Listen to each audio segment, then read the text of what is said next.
So guys, today is -4 degrees. Ayan po.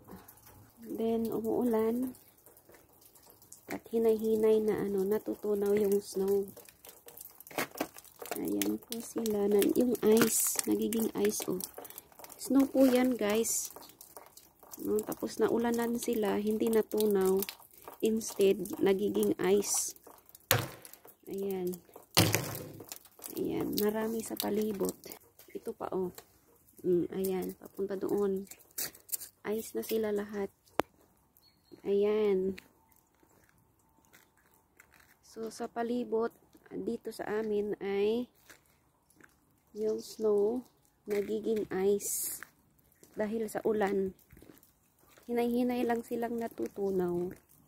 Kaya, ingat tayong lahat. Dahil kapag ganyan, ibig sabihin ay madulas. Ayan. Thanks for watching!